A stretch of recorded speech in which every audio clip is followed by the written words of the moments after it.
મિત્રો, આ વાર્તા સંપૂર્ણપણે કાલ્પનિક છે અને તેનો ઉદ્દેશ માત્ર મનોરંજન માટે છે. તેનો કોઈ વાસ્તવિક વ્યક્તિ સાથે સંબંધ નથી. નમસ્કાર મિત્રો, મારું નામ કાર્તિક છે અને હું શહેરમાં રહું છું અને એક પ્રાઇવેટ કંપનીમાં કામ કરું છું. મારી ઉંમર 32 વર્ષની છે. એક દિવસ સાંજના લગભગ 6 વાગ્યાના સમયે હું ઓફિસેથી ઘરે જઈ રહ્યો હતો. આજે વરસાદી માહોલ બની ગયો હતો અને સાંજ પણ થઈ ગઈ હતી. હું મારી ટુ વ્હીલ લઈને ઘર તરફ નીકળ્યો હતો. રસ્તામાં ટ્રેનનું ફાટક આવતું હતું.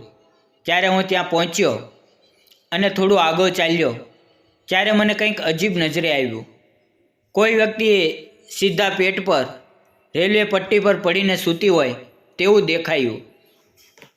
તે દ્રશ્ય જોઈને હું એકદમ હેરાન થઈ ગયો. મેં તરત ગાડી રોકી અને નજીકથી જોયું તો ખરેખર કોઈ વ્યક્તિ ટ્રેક પર પડેલી હતી. મારા મનમાં હજારો વિચાર આવ્યા.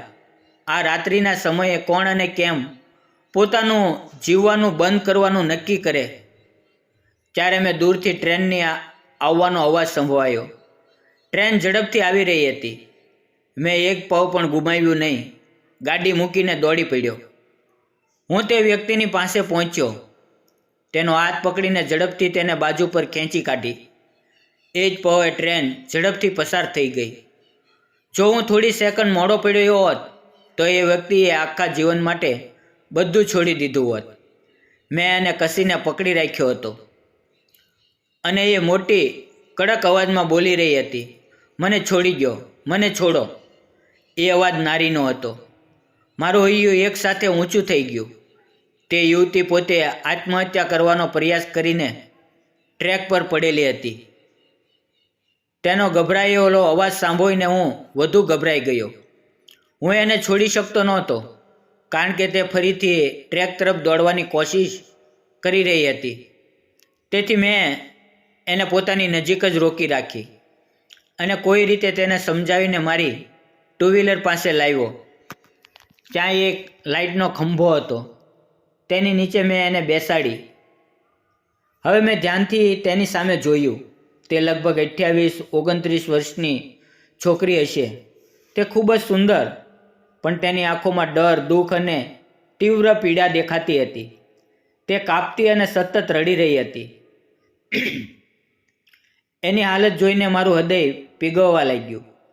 મેં બેગમાંથી પાણીની બોટલ કાઢીને તેને આપી. મેં હજી સુધી તેનો હાથ છોડ્યો નહોતો. મને ડર હતો કે તે ફરીથી ભાગીને દૂર જાય અને કંઈ ખોટું થાય. થોડું પાણી પીધા પછી તે થોડી શાંત થઈ. ધીમા અવાજે મેં તેને પૂછ્યું, તમે આવું પાગલપન કેમ કર્યું? તું મને વાત કર, શું થયું છે? કદાચ હું તમારી મદદ કરી શકું. તે રડતા રડતા પોતાની વાત કહેવા લાગી. તેનું નામ સોનાલી હતું. તેને કહેવાનું શરૂ કર્યું કે તે નજીકના ગામમાં રહે છે. તેના પિતા અને બાળપણમાં જ ગુજરી ગયા હતા અને તે માતા સાથે રહેતી હતી. પરંતુ તેની માતાને ગંભીર બીમારી આવી અને ગયા મહિને તેનું પણ મૃત્યુ થયું. તે હવે સંપૂર્ણપણે એકલી રહી ગઈ હતી. ગામના કેટલાક છોકરાઓ તેને સતત ત્રાસ આપે છે. તેનું સન્માન ભંગ કરે છે. તે રોજ એમના હુમલાઓથી બચવા પ્રયત્ન કરતી, પણ હવે આ બધું રોજનું બની ગયું હતું.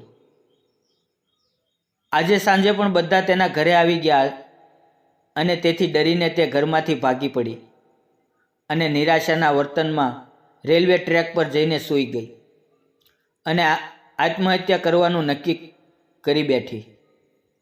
મારી પાસે હવે કંઈ બાકી નથી, તે બોલી રહી હતી. મારી પાછળ કે આગળ કોઈ નથી. શું આ સમાજ મને જીવવા દેશે? તેના એવા શબ્દો સાંભળીને મારું દિલ તૂટી પડ્યું. તેની આંખોની પીડા અને નિરાશાએ મને ગભરાવી નાખ્યો. મેં ખિસ્સામાંથી રૂમાલ કાઢી એના હાથમાં આપ્યો અને આંસુ લૂછવાનું કહ્યું અને બોલ્યો, સોનાલી, તું એકલી નથી.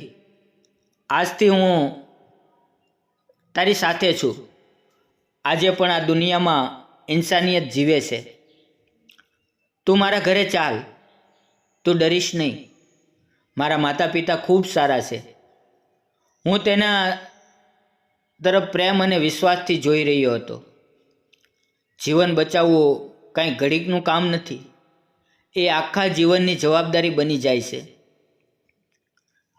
આ પહોંચથી મને લાગ્યું કે સોનાલીનું જીવન ફરીથી શરૂ થાય અને કદાચ એ જ મારું ધ્યેય હોવું જોઈએ.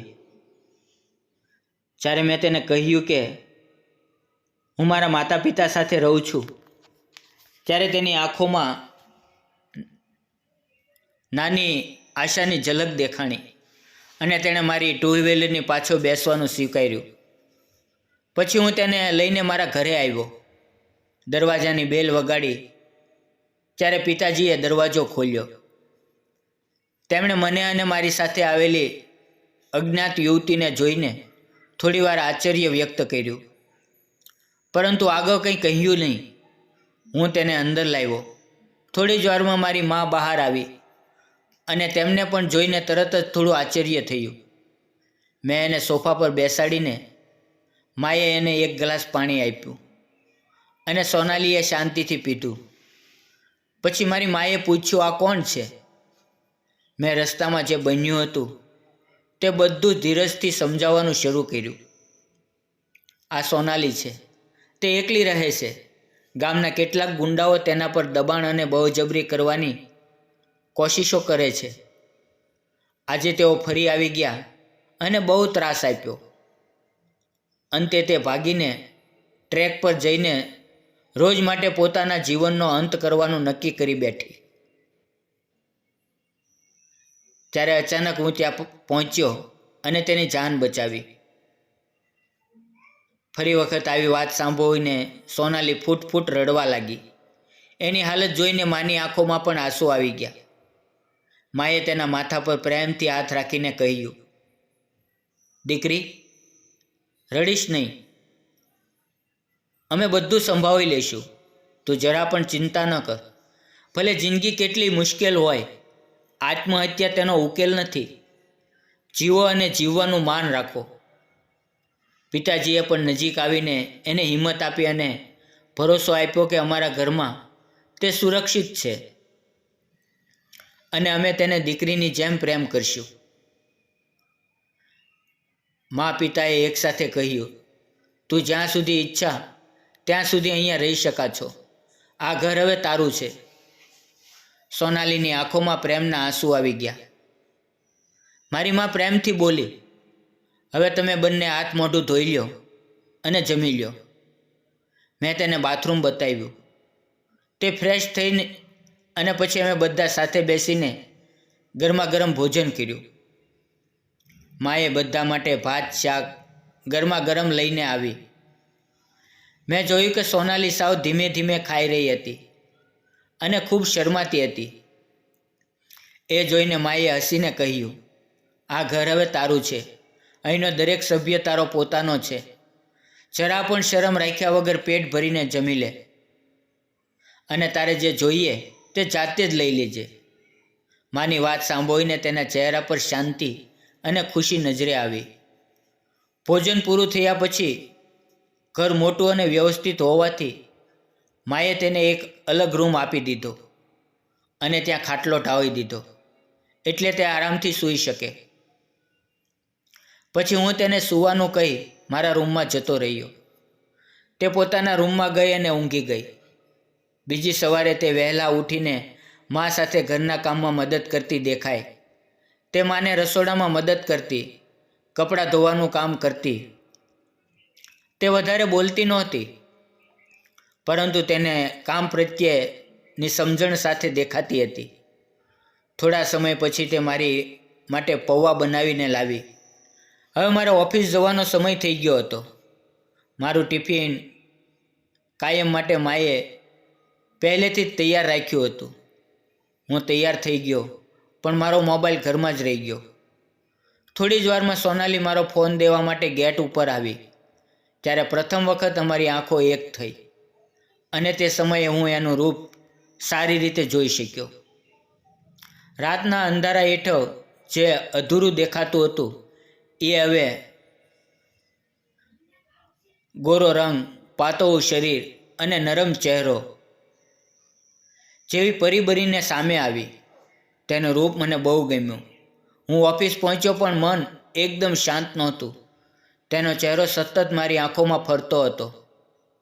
દિવસ વીત્યો અને સાંજે જ્યારે હું ઘરે પાછો ફર્યો ત્યારે તે મને રસોડામાં માની મદદ કરતી જોવા મળી. એક દિવસે મા હસીને કહી રહી હતી, સોનાલીના આવવાથી મારા કામમાં બહુ મદદ થઈ ગઈ છે.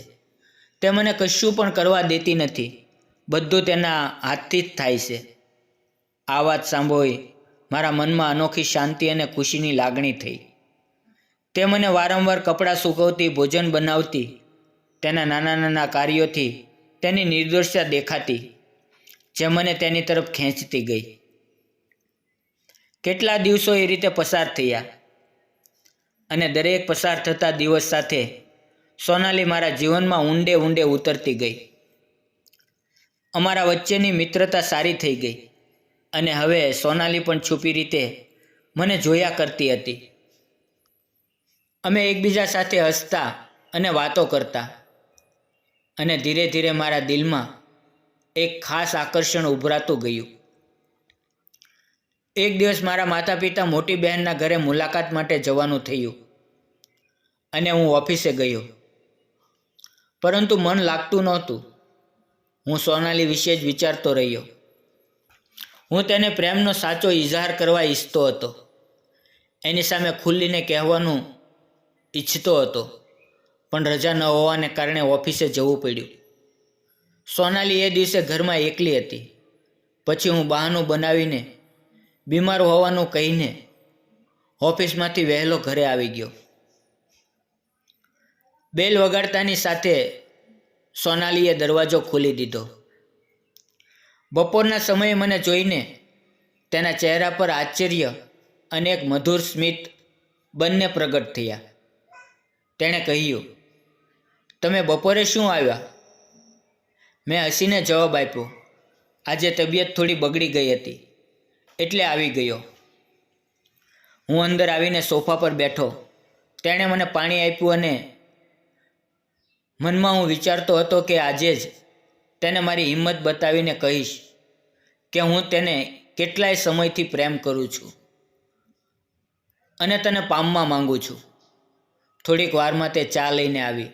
મેં પૂછ્યું, તો તમે નહીં પીવો? તે બોલી, મારા માટે પણ બનાવી છે, રસોડામાં જઈને પી લઈશ. મેં તેને રોકીને પૂછ્યું, જો તું જતી હોય તો ના જા, અહીંયા જ મારી પાસે બેસીને પી. આપણે બંને સાથે ચા પીશું. તે કપ લઈને બેસી ગઈ અને અમે બંને એકબીજાની સામે બેઠા. મેં ચાનો ઘૂંટડો ભરીને શાંતિથી તેને પૂછ્યું, સોનાલી, તું લગ્ન કેમ નથી કરતી? એ પ્રશ્ન પર તે થોડી વાર શાંત રહી. એણે મારી આંખો તરફ જોયું, પછી નમ્ર સ્મિત આપ્યું અને પછી ધ્યાનથી બોલી, મારા લગ્ન હવે શક્ય નથી. મારું કોઈ નથી. કોણ મારી સાથે લગ્ન કરશે? એની આંખોમાં ઊંડું દુઃખ હતું. મેં તેનો હાથ પોતાના હાથમાં લઈને પૂરેપૂરી ઈમાનદારીથી કહ્યું, સોનાલી, મને તું બહુ ગમા છો. મને તારી સાથે પ્રેમ થઈ ગયો છે. તું મારી મા અને પપ્પાની ખૂબ મદદ કરા છો. તું ક્યારેય કોઈ પણ કામ માટે ના નથી કહેતી. હંમેશા માન રાખે છે. મને તું મનથી બહુ ગમે છે અને હું તને પ્રેમ કરું છું. આ શબ્દો સાંભળીને સોનાલીએ મારી આંખોમાં જોયું અને મને ગળે લગાવી લીધો. એની આંખોમાં આંસુ ભરાઈ આવ્યા.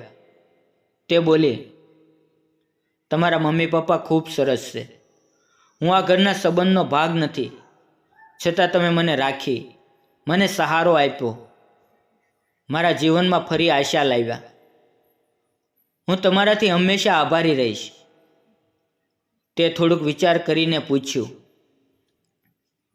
શું તમારા માતા પિતા મને વહુ તરીકે સ્વીકારી લેશે? મેં શાંતિથી જવાબ આપ્યો, હા, આજે જ હું તેમને કહીશ.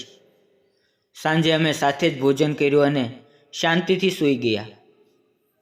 સવારે હું ઓફિસ જતા પહેલાં સોનાલીને મળતો ગયો. તે મને એક નજરથી નિહાળી રહી હતી. સાંજે જ્યારે હું ઘરે ફર્યો તો મારા માતા પિતા ઘરે પાછા આવી ચૂક્યા હતા. ભોજન કરતાં કરતાં મેં શાંતિથી માને અને પિતાને કહ્યું, માં, પપ્પા, મારે તમારી સાથે થોડી મહત્ત્વની વાત કરવી છે. તેણે હસીને કહ્યું, હા બોલ બેટા. મેં ધીમેથી કહ્યું, મને સોનાલી બહુ ગમે છે. હું તેની સાથે સાચો પ્રેમ કરું છું.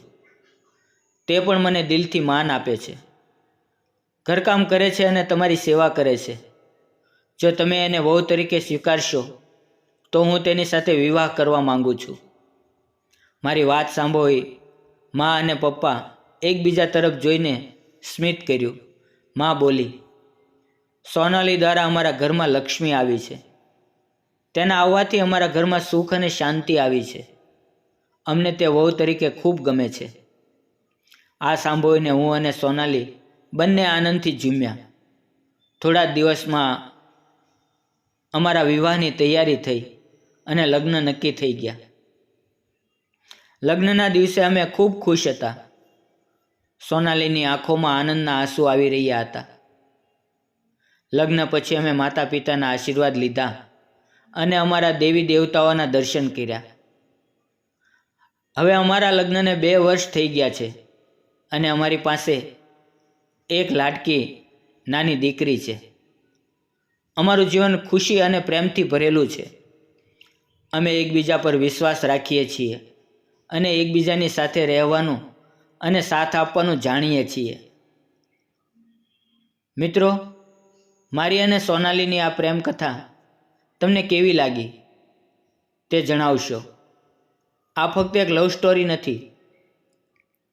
જીવનમાં પૈસા, સફળતા કે સન્માન જેટલું પણ હોય, પણ સાચી કિંમત એ જ છે કે કોણ આપણા માટે સમય આપે છે, કોણ આપણી ચિંતા કરે અને કોણ મુશ્કેલીમાં સાથ આપે. થોડો સમય કાઢો, પોતાના લોકોની આંખોમાં જુઓ, તેમને હસીને સાંભળો અને તેમના મૌનને સમજવાનો પ્રયત્ન કરો. કારણ કે સમય પસાર થતો જાય છે અને લોકો માત્ર યાદોમાં રહે છે, વસ્તુઓ નહીં. તેથી જેટલો સમય હજુ બાકી છે તેટલો સમય તમારો પ્રેમ દર્શાવો, સમય આપો. કારણ કે અંતે યાદો લોકોની જ રહે છે, વસ્તુઓની નહીં. જો તમને આ વિડીયો ગમ્યો હોય તો લાઈક કરો અને ચેનલને સબસ્ક્રાઈબ કરવાનું ભૂલશો નહીં. વિડીયો પૂરો જોવા બદલ આપ સૌનો ખૂબ ખૂબ આભાર. ફરી મળશું આવતીકાલે એક આવી સુંદર મજાની વાર્તાની અંદર. ત્યાં સુધી આવજો. ધન્યવાદ મિત્રો.